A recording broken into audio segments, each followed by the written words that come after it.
So I caught this on Sunday morning on demand. So if you haven't watched this yet, just FYI, there's spoilers.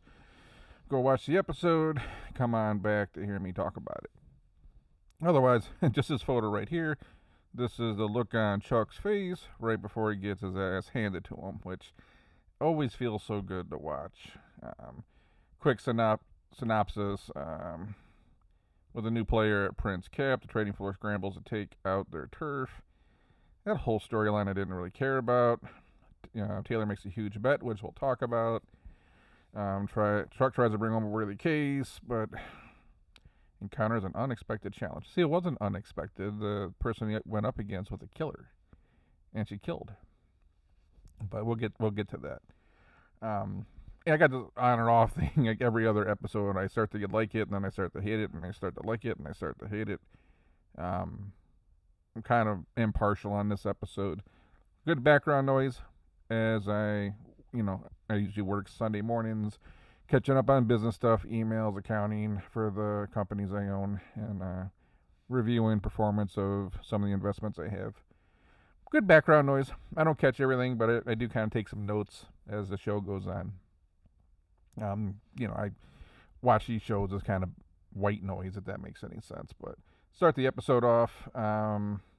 I didn't catch. I'm really bad. I don't really catch anyone's names in these shows, but the guy that Prince ends up hiring, who actually is a relative of Scooter's, starts off in like a classroom with a cleaver, and I'm like, modern day times would never happen. Like, could you imagine that today? Oh God, not likely. Anyways, then it reminded me of, if you watch Sopranos, they did that movie Cleaver. That's like the first thought that popped in my head. That corny ass film they did with Christopher and the New York boss's son. God, I forgot his name already, but that guy wasn't too sharp, if I remember. But yeah, they made that corny ass movie Cleaver, so that was kind of funny. I think it was Prince talking to the gentleman at the school that he ends up hiring about. He made a comment about something about tech companies, and I think tech companies and sales over promising things. And that's something I experienced quite a bit in the business world. And when I was getting my career started, I saw automotive companies where the salespeople would go out and, they were pushed to sell. And they'd be like, oh, we can get these parts done in 4 weeks. And they would get back to the corporate office or the shop and say, hey, we need these parts in 4 weeks. And then manufacturing ops is like, there's no way we can get that done in 4 weeks. That's going to be 7-8 weeks on a minimum. I've seen that quite a bit, that tension where the sales team's always kind of over-promising because they say whatever they have to say to get the deal done. Now, I'm also from the idea that I'm always pushing sales at all my companies all the time. I have for 2 decades. Haven't seen any company go out of business from too much sales. Sure, it's happened, but I have seen a lot of companies go out of business from not having enough sales. The thought is, within reason, let's get the sales done. Let's get it booked and figure out how to make it happen. You want your salespeople to sell. You want to give them the tools to sell. So I thought that was an interesting, real life business comment we caught. I believe from Prince. Can't quote me on that one though. Somewhere else in that same dialogue was about, you can get it cheap, you can get it fast, or you can get it good, but you can't have all three. That old line you hear say, and that's another one. But we live in a world that it really is race to the bottom. We want the cheapest thing as possible. We want it as fast as possible, and we're essentially a throwaway society now. We buy it as cheap as possible. We use it, we throw it out, and we buy it again. Think about how much stuff you have thrown out and bought again in your lifetime. I think back, I was 20, 21 years old. Like the furniture I was buying, I can't believe I spent that much money. But I bought like a dining room table. It's probably like $5,000, $6,000. It's solid birch. It was like made here in the United States. And I bought some other, Amish furniture, solid wood. It's hard to find that stuff anymore, but I still have some of that stuff, and it looks like brand new. Versus going to, Pottery Barn, you buy this table that it's wood, but it's ultra light somehow, and if you spill some ketchup on it, it'll peel off to finish, it's it's just different on how we look at things. Like our parents bought a toaster, and that toaster would work for like 50 years. Now you buy a toaster, and it's like you throw it out in 3 years. Someone buys you a new one for your birthday or something. But let's see what else we got here. Um, Money makes the rules is another line that I caught in that one of those exchanges, and that's true. It's like people always say, it's I can't be. I'm not about the money, and it's at the end of the day, you always say like the people with the money have the power, and even in relationships, it seems like the person who earns the money always has a leg up because they're the earners. Best advice is go earn your own money, have your own stack, have your own pile, make your own rules, and don't sit around and wait. You can't settle for what someone else is willing to give you. That's been my whole life motto. I never wanted to sit around and wait for someone to see what someone's going to give me because I have to settle for what they would give me. And that's usually what I want is far more than what someone's willing to give. So I'm going to go out and get my own stuff. Let's see what else we have. Senior makes a comment to Chuck about going after big tech, which that would be a really good, maybe season 7 type of thing to get Chuck off this going after, Prince, I guess. Go after some of these, tech do-gooders that I feel like they all act like, not all, there's some good people in tech. I started my life off in tech, and I met some great people, know some good people now. But there's also a lot of these people that just come off as they're better than everyone else, they're trying to change the world for the better, and everyone else sucks, and, we should bow down to the tech gods. And they're actually some of the most evil people in the world, it seems, sometimes. So I think that one might be a good season 7 for Chuck to go after these wannabe tech do-gooders, I guess, who don't seem to do much good. What else we have? Prince beating in that thought that fundamentals aren't basic. And I think something that we lose sight of over time, and I like that he was trying to really beat that home. We're also a fast forward society. We don't want to do the Michael Jordan thing and sit out there and have to shoot 1,000 free throws every day to make sure it's automatic. Kobe did that. We don't want to blow past the fundamentals and get to the complicated stuff, and then you realize you can't master the complicated stuff unless you master the fundamentals. I basically had to teach myself algebra the way I grew up, and where I went to school and how much I didn't go to school. I went to Walden Books, Borders, about my own algebra books, and taught myself math. But that's how I always felt about math. If I mastered the fundamentals, then I at least had the tools needed to figure out the complex problems. When I got into the tech world as a late teenager, 18, 19 years old, I would buy For Dummies books. I had a whole 6-foot bookshelf of them. Every time a new technology came out, a new release, I'd get a For Dummies book. I'd read it 3 or 4 times until I had it memorized. Then I knew once I had that, then I could go get that big Cybex book. And if you know what I'm talking about, they're 5, 6, 7, 800 pages. Once you had the fundamentals down, you could figure the rest of it out. I've lived my whole life that way ever since. Everything in business, finance, money, investing, marketing, strategy, got the fundamentals down. If it's like second nature to you, you can figure out the complex problems.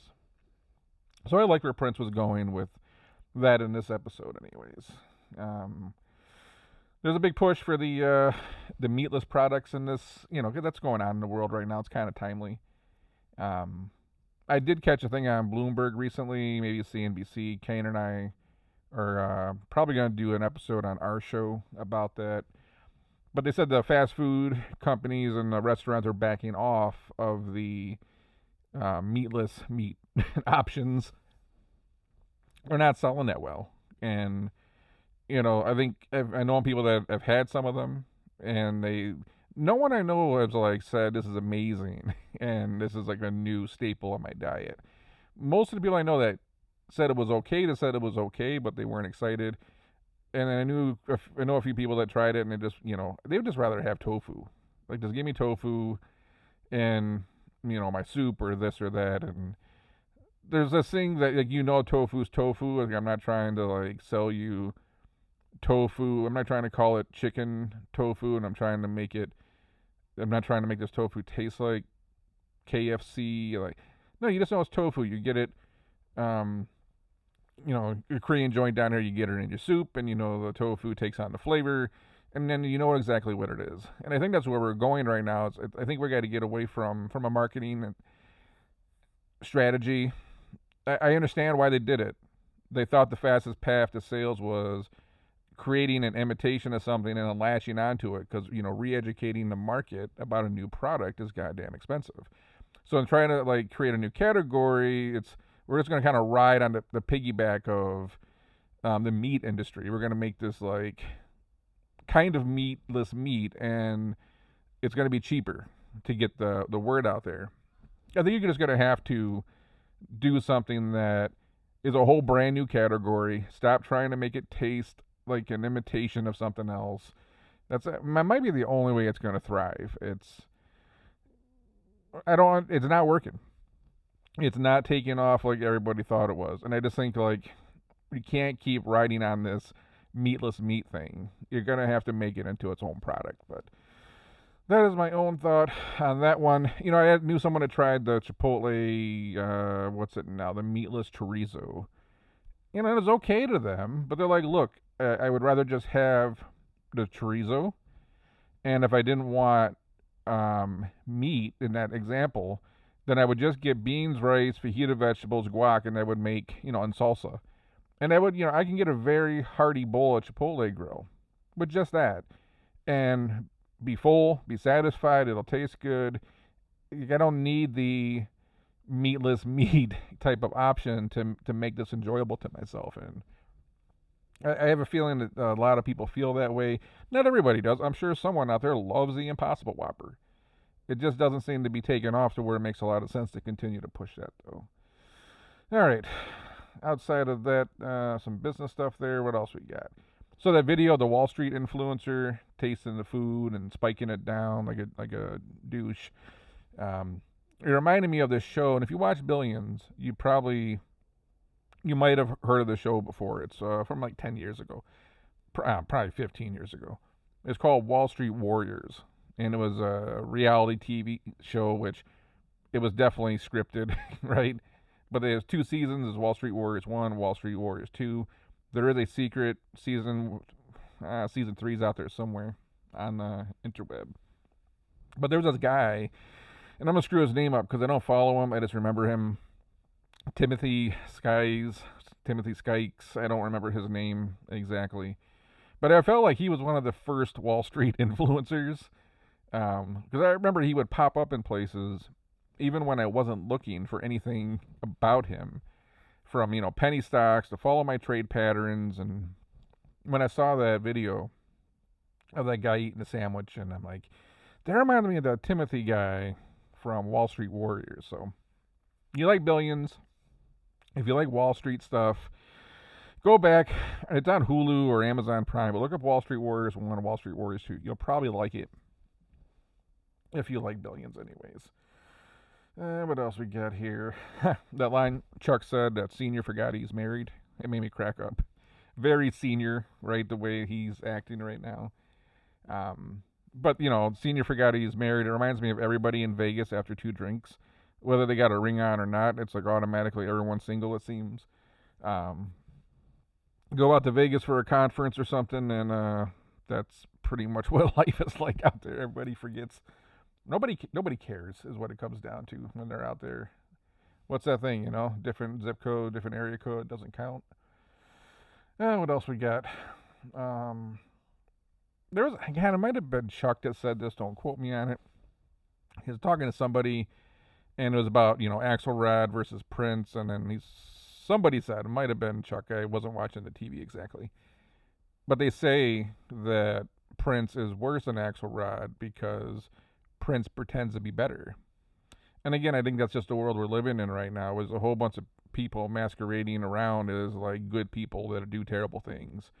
And I don't know, what do they call these days? You see the term online quite a bit, virtue signaling or something. You hear people say, there's the people that do good stuff. They put their money and their time, where their mouth is.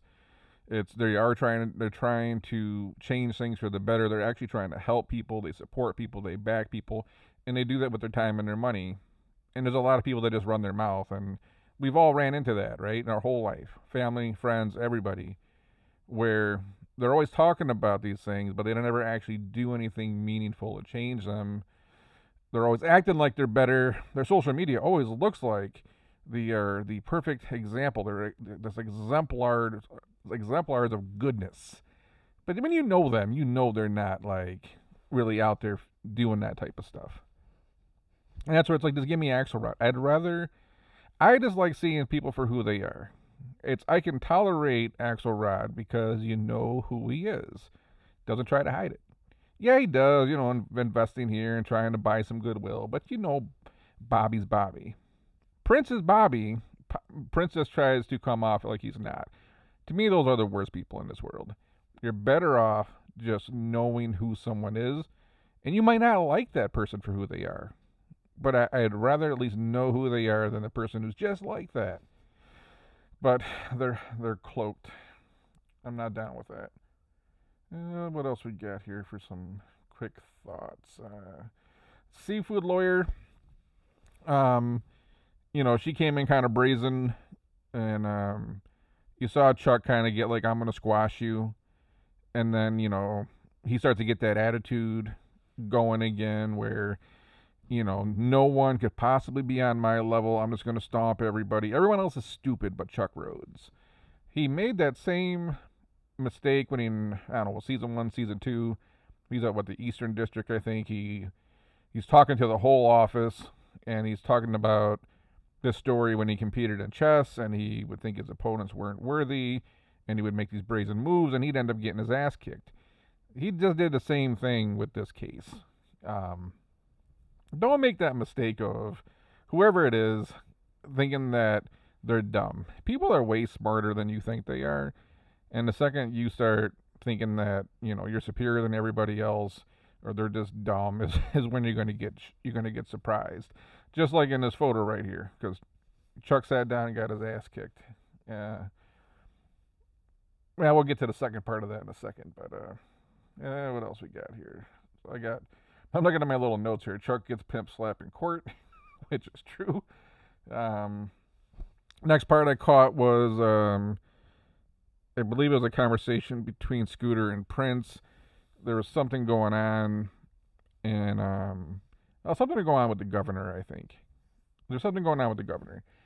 And Scooter mentions that Wags has this operative that can do, some stuff behind the scenes. And this is the second time they have referenced Hall, and they haven't brought him back yet. So let's hope that he comes back here at some point. 2 times now it's been referenced, and Scooter's brought her up 2 times. We need more Hall. That underground spy shit has been a nice little break sometimes. So I would like to see that happen. And then Taylor, with that trade, going over the dollar bill and McPhee, running this whole game, going to Sacker to get the justification and the research in case someone questions the trade. This is all very Bobby Axelrod. And here we continue to see, and I think Bobby told Taylor this at some point, that you're going to, become someone you never thought you were going to become. Maybe as season, whatever the hell, multiple seasons earlier. But Taylor's very much like Axelrod, doing the same types of things that Axelrod would do. Sacker's doing the job of what Spiros is doing. Taylor sat down, was like, I want to figure out how to get this done without getting pinched for it. And then Sacker comes up with the justification. And that's like when, a couple seasons ago, Bobby takes Spiros out. Spiros kept trying to red flag everything. And Bobby's like, look, man, it's your job to use your knowledge on what they look for to help us not get to that point. And that's what Sacker walks in and does that right from the get-go. Finds a way to justify Taylor's trade. But Taylor's doing the same stuff, that they were doing back when Bobby was there. There was an automotive trade, a car trade. McPhee couldn't figure out. He wanted to go the other way. Bobby goes to Taylor. Taylor found the justification needed. So it's and I think they start to believe their own lies. They believe that everyone in this game, right? If they can find a way to justify it, even though they kind of had some kind of inside knowledge, or there was a trick, or there was a setup, or there was manipulation. If they can find a way to justify it, then it's okay. But I think that's human nature. No matter what it is, we all do terrible things in life, and we can justify anything. We will go to bed at night thinking about all these things someone did to us, and you say, that's why I can do something evil to them. It can be something so small, but we will use that against someone to justify the evil that we do. Oh, let's see what we got here for other notes. Yeah, Prince keeps appealing to people's desires. How'd you get Sacker? Instead of Chuck trying to figure out how to keep Sacker entertained, and you got to look at someone and say, well, what are your goals, and how can I help your goals come true while you make mine come true? And Chuck never did that. Princess hit Sacker right from the get-go. Look across the street. That retail shop is leased. That's where your office is going to be when you start your campaign. Boom, got it done. You go back to Sweeney, the governor. How do you get this done? Take him out. You got 2 cranes, hoist up the Sweeney Stadium, and Sweeney, his name, I may be butchering his name. Playing to his ego. Boom, let's get this done. Prince has got that working very well for him right now. You look at what blows people's hair back, you give it to them, and you end up winning. At the end there, the seafood attorney, she comes and decides to take Chuck up on his offer. I don't know, man. I know a lot of lawyers. I know a lot of partners at law firms. People that run their own shops. I just don't see them, giving up their very successful 7-figure business where they've never lost a case and they're crushing everybody to go work for the state. Maybe the federal government, the state. I doubt it even on the federal side. So that whole storyline I don't believe. I don't know. It's a stretch to me. Maybe she wants to become a judge. There's some other things going on here that will justify this move later on. But as of right now, I'm just not buying that one. I feel like that's just bad writing at this point. What else we got? Oh,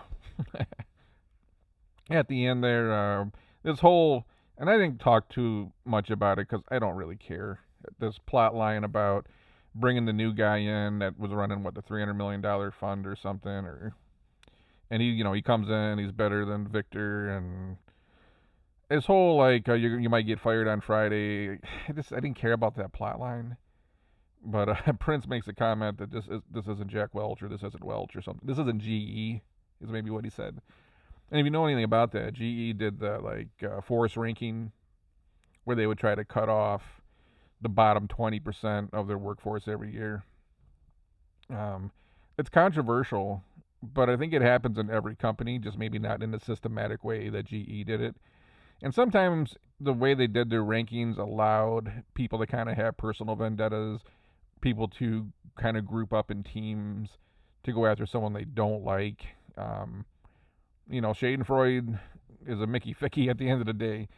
If a couple people, see someone that they want to take out so that they can leapfrog them, there's too many games there. But in a way, in the large corporate world, the bottom just kind of gets filtered out by themselves.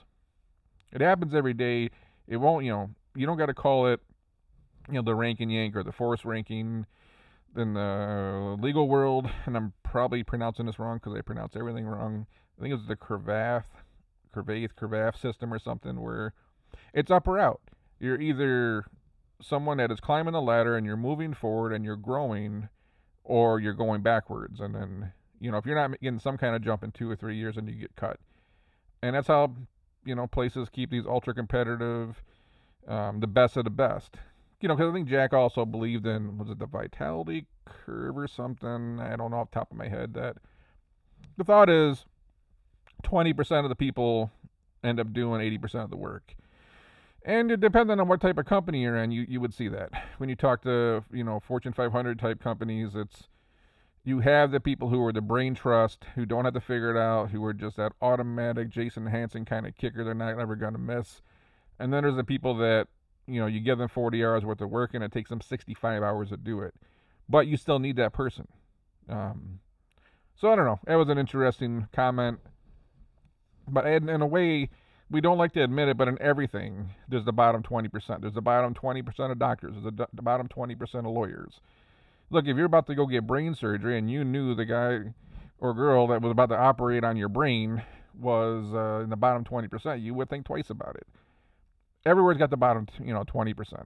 These are people that struggle with personalities and behaviors. They're argumentative, and then you got that like the top 20% who are out there crushing it every day. So if you haven't read about the Jack Welch and GE stuff, it's worth poking around. Not that popular of a system. I just think it goes on naturally in the big companies. But if you're into the business world, check that out sometime. A couple last thing. Bonnie, what'd she get her? She got her budget cut in half or something, and she's like, F this, I'm out. Which is crazy because she was such a valued person. They wanted to hang on to her when Axe was around, and all of a sudden now she's like a C plus, B minus type player. Something just felt off there, and her bet against gold was off. I don't know, but you knew she was gonna bounce. If you thought she was gonna take that and kind of bow down, don't be surprised if she ends up over with Dollar Bill and McPhee. Hell, don't be surprised if half of Prince Capital end up over with Dollar Bill and McPhee by the time this season's over. If you noticed during the meatless whatever play that Taylor was making, Ryan was not happy about it. She seemed off.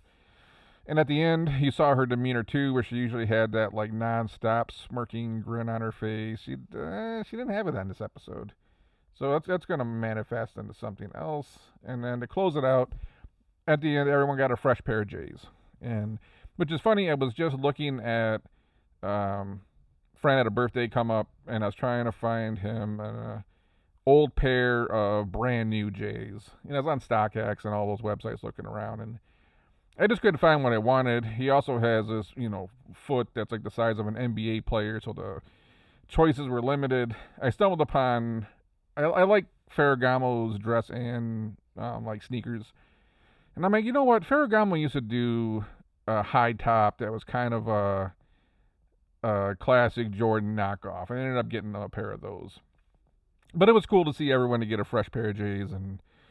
To go along with the whole theme of, fundamentals and teaching everyone how to put their, socks on and tie their shoes right so you don't get blisters. It was entertaining. But anyways, that's all I got for this one. Drop a comment below with what you thought of this episode. Are you warming up to the season? Do you still think it's trash? Are you hoping that Bobby comes back in season 7, which I know is a pipe dream? I don't know. Anyways, until then, I'm going to catch you on the next one.